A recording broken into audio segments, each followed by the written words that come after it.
Bismillahirrahmanirrahim. Assalamualaikum warahmatullahi wabarakatuh.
Innal hamdalillah nahmaduhu wa nasta'inuhu wa nastaghfiruh wa na'udzu billahi min shururi anfusina wa min sayyiati a'malina. Man yahdihillahu fala mudilla lahu wa man yudlilhu fala hadiya lahu. Asyhadu an la ilaha illallah wahdahu la syarika lahu wa asyhadu anna Muhammadan 'abduhu wa rasuluh. Ya ayyuhalladzina amanu ittaqullaha haqqa tuqatih wa la tamutunna illa wa antum muslimun. Ya ayyuhan nasu ittaqu rabbakum alladzi khalaqakum min nafsin wahidah wa khalaqa minha zawjaha wa batha minhuma rijalan katsiran wa nisaa. Wattaqullaha alladzi tasaaluna bihi wal arham. Innallaha kana 'alaykum raqiba. Ya ayyuhalladzina amanu ittaqullaha wa qulu qawlan sadida yuslih lakum a'malakum wa yaghfir lakum dhunubakum wa may yuti'illaha wa rasulahu faqad faza fawzan 'azima.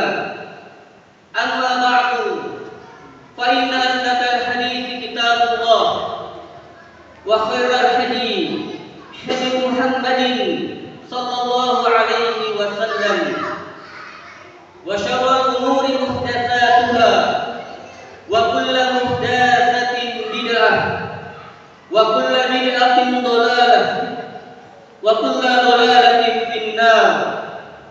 Ma'asyiral muslimin rahimani wa rahimakumullah jami'an. Sidang jamaah Jumat yang dimuliakan Allah Subhanahu wa taala. Alhamdulillah, kita memuji Allah Subhanahu wa taala atas segala karunia nikmat yang Allah berikan kepada kita sekalian. Di hari yang mulia ini, di hari Jumat yang Allah Subhanahu wa taala pilihkan untuk kaum muslimin sebagai hari raya pesanan, di mana kita berkumpul untuk melaksanakan melaksanakan satu ibadah yang mulia, yakni sholat Jumat secara berjamaah. Maka ketika hati-hati kita tergerak untuk mendatangi masjid-masjid Allah, menunaikan kewajiban sholat Jumat, itu berarti Allah menghendaki kepada kita kebaikannya. Allah mau memilih di antara hamba-hambanya untuk mendapatkan kebaikan adalah senantiasa melakukan ketaatan kepadanya. Kemudian kita bersalawat kepada Rasulullah sallallahu alaihi wasallam, para keluarga beliau, sahabat-sahabat beliau ridwanullahu alaihim jami'an, dan kepada seluruh kaum muslimin yang terus beristiqomah di atas jalannya. Sidang jamaah Jumat rahimani wa rahimakumullahu jami'an. Sahabat Umar bin Khattab pernah bercerita, suatu hari kami duduk bersama Nabi sallallahu alaihi wasallam. Ittala alaina rajulun, telah datang kepada kami seorang laki-laki. Syadidul bayadil thiyab, bajunya yang sangat putih. Syadidus sawadi sa'ar, rambutnya yang sangat hitam. Laki-laki ini adalah bukan penduduk Madinah pada saat itu. Laki-laki ini berpakaian ketika datang, pakaiannya sangat putih, rambutnya sangat hitam. La yura alaihi atharus safar, tidak ada bekas-bekas tanda perjalanan padanya. Wala ya'rifuhu minna ahad, tapi tidak ada pun di antara kami yang mengenalnya. Hatta jalasa ila Nabi sallallahu alaihi wasallam, sampai laki-laki itu duduk di hadapan Nabi sallallahu alaihi wasallam. Lututnya ketemu dengan lutut Nabi sallallahu alaihi wasallam. Wa wada'ahu ala fakhidai, dan kedua tangannya ditaruh di atas kedua pahanya. Faqal, laki-laki itu berkata kepada Nabi, "Ya Muhammad, akhbirni anil Islam." Wahai Muhammad, sampaikanlah kepadaku apa itu Islam. Wa qala Rasulullah sallallahu alaihi wasallam, maka Nabi sallallahu alaihi wasallam menjawab, "Al-Islamu an tashhadu an la ilaha illallah wa anna Muhammadar Rasulullah, wa tuqimas shalah, wa tu'tiyaz zakah, wa tasuma Ramadan, wa tahujjal baita in istata'ta ilaihi sabila." Kata Nabi sallallahu alaihi wasallam, Islam, engkau bersaksi tiada Tuhan yang berhak disembah kecuali Allah, dan Nabi Muhammad adalah utusan Allah, mendirikan sholat, menunaikan zakat, berpuasa pada bulan Ramadan, dan naik haji ke Baitullah jika engkau mampu. Waqal, orang itu menjawab, "Shadaqta, engkau benar." Kata Umar bin Khattab, "Fa'ajibnalah," sungguh mengherankan orang itu. Yas'aluhu wa yusaddiqu, dia sendiri yang bertanya, tapi dia sendiri yang membenarkannya. Hadis ini begitu panjang sampai di akhir kisah yang disebutkan oleh Umar bin Khattab. Ketika laki-laki itu telah pergi, Rasulullah sallallahu alaihi wasallam bertanya kepada Umar, "Ya Umar, atadri man Israil?" Tahukah kamu siapa tadi laki-laki yang bertanya tersebut? Umar bin Khattab menjawab, "Allah wa rasuluhu a'lam." Allah dan Rasulnya yang lebih mengetahui. Maka Nabi sallallahu alaihi wasallam menjawab, "Fa innahu Jibril." Sungguh dia adalah Jibril. Atakum yu'allimukum dinakum. Dia datang kepada kalian untuk mengajarkan kalian tentang agama kalian. Ma'asyiral muslimin, sidang jamaah yang dimuliakan Allah Subhanahu wa taala. Itulah Islam yang disebutkan oleh Nabi sallallahu alaihi wasallam ketika ditanya apa itu Islam.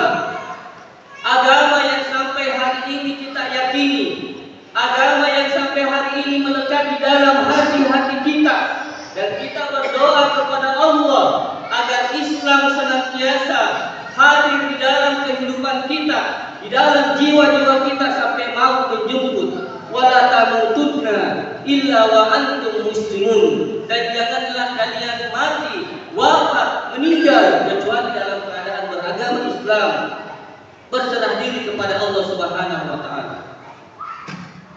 Islam yang sekarang ini kita yakini. Namun ketika kita menyatakan diri kita Islam, ada rukun-rukun yang harus untuk kita penuhi, yang tidak boleh salah satunya untuk kita tinggalkan. Yang pertama kata Nabi sallallahu alaihi wasallam, kita mengucapkan dua kalimat syahadat. Dan kami yakin dengan seyakin-yakinnya seluruh jamaah yang ada di sini di hari Jumat ini, di masjid yang mulia ini, semuanya telah mengucapkan, telah berikrar, telah bersyahadat bahwa Allah Subhanahu wa taala adalah zat satu-satunya Tuhan yang kita sembah, dan Nabi Muhammad sallallahu alaihi wasallam adalah seorang rasul utusan Allah Subhanahu wa taala. Maka mengucapkan dua kalimat syahadat adalah merupakan pintu gerbang utama untuk kita menjadi seorang muslim. Namun pada persoalan yang kedua, bahwa rukun Islam yang harus kita penuhi bisa dikatakan sebagai muslim ketika tegak, yang syarat kedua adalah mendirikan sholat. Rukun adalah sesuatu yang tidak bisa ditinggalkan, tidak akan sempurna, tidak akan tegak Islam tersebut ketika salah satunya tidak kita laksanakan.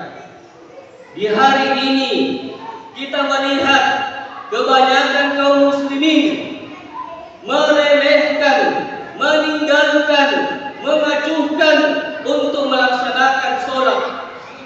Padahal sholat adalah merupakan rukun Islam yang kedua. Dia adalah amalan yang paling mulia di antara amalan-amalan yang lainnya. Amalan yang diperintahkan oleh Nabi Sallallahu Alaihi Wasallam. Rasulullah dapatkan perintah itu ketika beliau berada di muka bumi ini. Tapi khusus sholat, Rasulullah Sallallahu Alaihi Wasallam menerima perintah tersebut di atas langit ketujuh, di hadapan Allah Subhanahu Wa Taala. Begitu agungnya persoalan sholat. Kita melihat kaum muslimin saat sekarang ini, ketika azan berkumandang, panggilan sholat untuk kita menghadirinya, tapi kita tidak hadir, kita tidak datang, kita tidak melaksanakannya. Apakah pantas kita dikatakan sebagai seorang muslim, cinta kepada Nabi Sallallahu Alaihi Wasallam, menjadi pengikut Nabi Sallallahu Alaihi Wasallam, kalau untuk persoalan sholat saja yang hanya 5 kali sehari semalam, padahal sebelumnya 50 kali sehari semalam perintahnya, Allah berikan keringanan cuma 5 kali sehari semalam. Banyak kaum muslimin yang tidak melaksanakannya. Apa hukum orang yang meninggalkan sholat? Semua ulama sepakat, 4 imam mazhab sepakat, Imam Abu Hanifah, Imam Malik, Imam Syafi'i, Imam Ahmad, ketika orang meninggalkan sholat dengan sengaja dan dia mengetahui itu adalah kewajiban, namun dia mengatakan boleh meninggalkan sholat, tidak apa-apa meninggalkan sholat, maka semua sepakat mereka kafir, keluar dari Islam. Bagaimana penjelasan Nabi Sallallahu Alaihi Wasallam tentang orang-orang yang meninggalkan sholat? Hadis riwayat Muslim, Nabi Sallallahu Alaihi Wasallam bersabda, "Baina rajuli wa baina syirki wal kufur tarkus sholat." Pembatas antara seseorang dengan kesyirikan dan kekafiran adalah pada persoalan meninggalkan sholat. Seseorang dengan kesyirikan dan kekafiran adalah pada persoalan meninggalkan sholat. Bahkan hadis riwayat Ahmad begitu tegas, Nabi Sallallahu Alaihi Wasallam menyebutkan al-ahdu alladhi bainana wa bainahum as-shalah.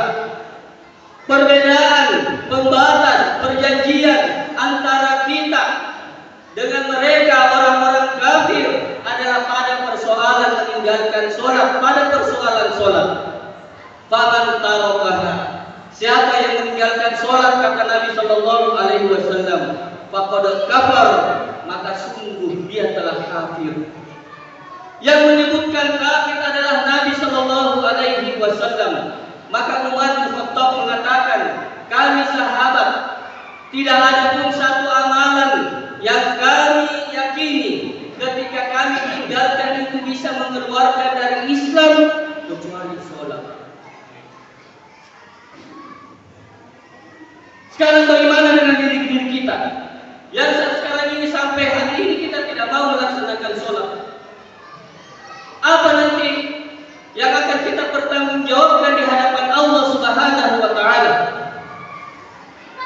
Masjid telah ada di tengah-tengah kita. Banyak masjid dibangun, bermegah-megahan masjid dibangun. Namun mana orang-orang yang mendatangi sholat?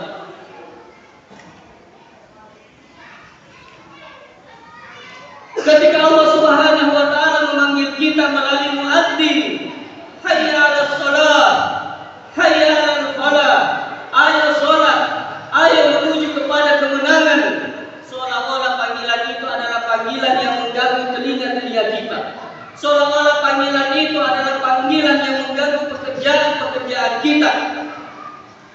Padahal Allah Subhanahu wa taala pemilik alam semesta yang memanggil kita.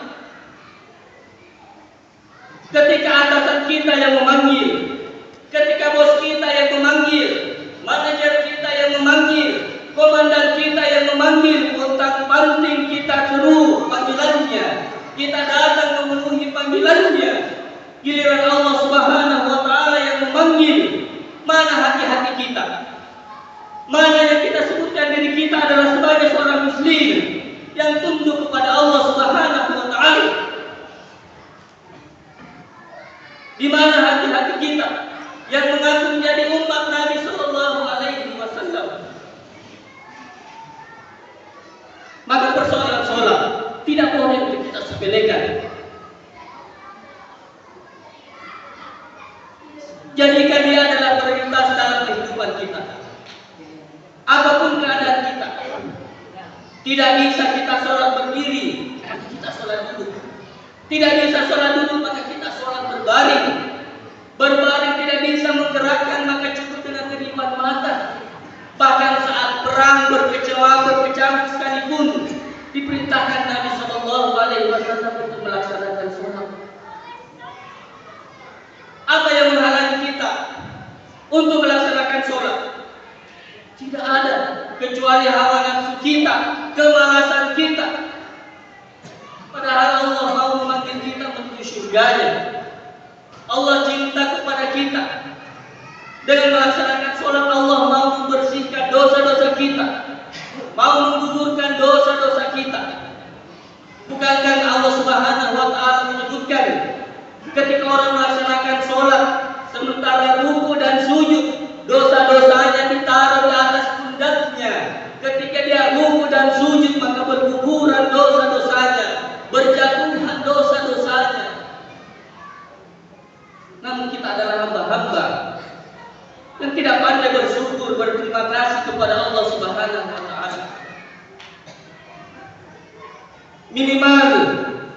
Minimal orang-orang yang meninggalkan sholat, ancamannya Allah Subhanahu wa taala menyebutkan dalam surah Al-Mudaththir, kullu nafsin bima kasabat rahinah.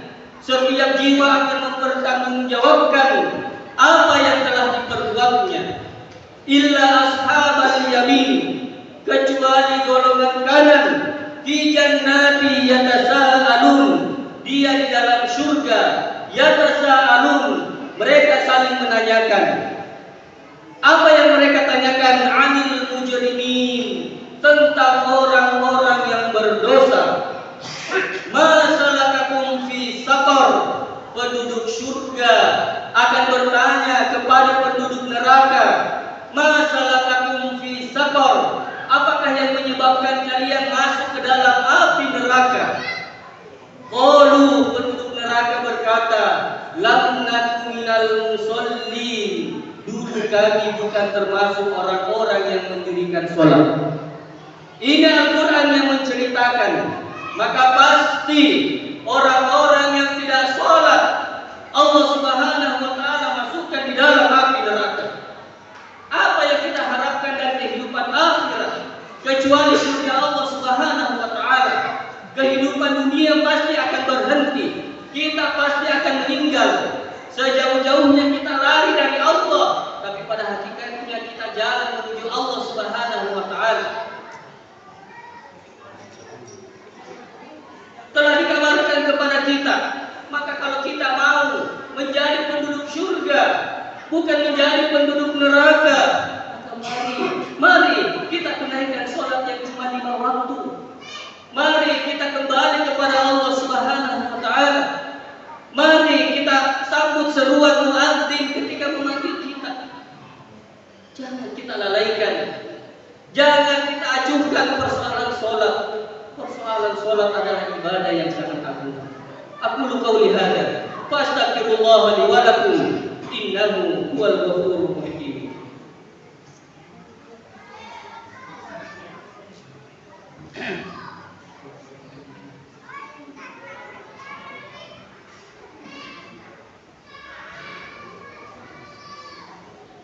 Alhamdulillahi ala ihsanih wa syukru lahu ala taufiqi wa imtinani wa asyhadu an la ilaha illallah wahdahu la syarika lahu ta'zima li sya'nihi wa anna muhammadan abduhu wa rasuluhu adda'i ila ridwanihi wa sallallahu wa salamu ala nabiyyina Muhammad wa ala alihi wa sahbihi wa ikhwanihi. Masyarul muslimin, sidang jamaah Jumat rahimani wa rahimakumullah jami'an. Nasihat ini adalah nasihat Allah dari Allah untuk kami pribadi yang paling utama. Kemudian untuk kepada seluruh jamaah kaum muslimin, kita menginginkan bahwa seluruh kaum muslimin, saudara-saudara kita, sebenarnya tidak ada yang masuk ke dalam api neraka. Seperti itulah cinta kasih Nabi kita sallallahu alaihi wasallam. Rasulullah hanya memikirkan umatku ya Allah. Maka kami juga menyampaikan hal ini agar mari kita bertobat kembali kepada Allah Subhanahu wa taala. Jika selama ini kita adalah orang-orang yang melalaikan sholat, jika selama ini kita adalah orang-orang yang meninggalkan sholat, maka bertobatlah kepada Allah Subhanahu wa taala dengan taubatan nasuha. Bertobatlah dengan taubat yang sesungguhnya. Dan kita berazam, berjanji, bertekad kuat di dalam hati kita, mulai hari ini saya tidak lagi mau meninggalkan sholat. Bukan Allah Subhanahu wa taala menerima, namun Allah Subhanahu wa taala mencintai hamba-hambanya. Ketika hamba-hambanya melakukan suatu dosa, kemudian dia bertobat kepada Allah Subhanahu wa taala, Allah Subhanahu wa taala menyebutkan innallaha yuhibbu minat tawwabin. Sesungguhnya Allah mencintai orang-orang yang bertaubat. Bukan Allah menerima saja, tapi Allah mencintai. Ketika ada seorang hamba yang tergelincir, yang melakukan kesalahan, yang melakukan kesilapan, kemudian dia kembali bertobat kepada Allah Subhanahu wa taala, Allah ampuni semua dosa-dosanya dan Allah cintai hamba tersebut. Ketika kita terjatuh lagi, kembali lagi kepada Allah, Allah tidak pernah bosan menerima taubat-taubat kita sampai nyawa di kerongkongan. Maka mulai hari ini, sekali lagi kita berazam, bertekad kuat, dan kita berdoa kepada Allah, ya Allah, jadikanlah hamba-Mu ini sebagai hamba yang senantiasa melaksanakan sholat, tidak lagi mau meninggalkan sholat, dan masukkanlah hamba-Mu ini ke dalam surga. Kita minta, menangis, merengek minta kepada Allah Subhanahu wa taala. Maka kita dapati Allah adalah zat yang memiliki nama Al-Ghafur, Maha Pengampun. Allah bukan pengampun saja, tapi Maha Pengampun. Dalam hadis disebutkan, seandainya kita datang kepada Allah dengan dosa sepenuh bumi, dengan dosa setinggi langit, maka Allah juga akan membawa pengampunan sebesar itu pula. Maka alhamdulillah, roh kita adalah roh yang Maha Pengampun. kembalilah kepada Allah Subhanahu wa taala, bertobatlah dengan taubatan nasuha. Semoga Allah mewafatkan kita terus untuk senantiasa melaksanakan salat. Di hari yang Jumat yang mulia ini Allah Subhanahu wa taala memerintahkan kepada kita untuk banyak berselawat kepada Rasulullah sallallahu alaihi wasallam. Innallaha wa malaikatahu yusholluna 'alan nabi ya ayyuhalladzina amanu shollu 'alaihi wa sallimu taslima. Allahumma sholli 'ala Muhammad wa 'ala ali Muhammad kama shallaita 'ala Ibrahim wa 'ala ali Ibrahim innaka Hamidum Majid. Wa barik 'ala Muhammad wa 'ala ali Muhammad kama barakta 'ala Ibrahim wa 'ala ali Ibrahim innaka Hamidum Majid. Allahumma ighfir lil muslimina wal muslimat wal mu'minina wal mu'minat al ahya'i minhum wal amwat innaka sami'un qaribun mujibud da'wat ya arhamar rahimin.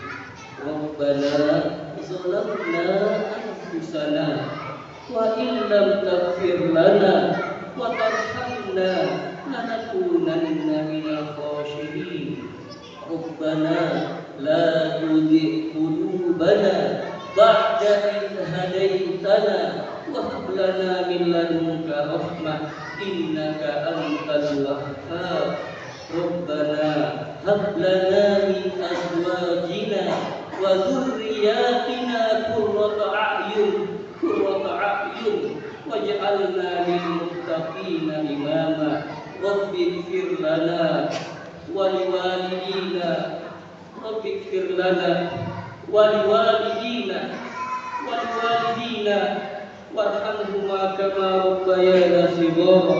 Rabbana atina fid dunya hasanah wa fil akhirati hasanah wa qina adzabannar. Sallallahu ala nabiyyina Muhammad walhamdulillahi rabbil alamin.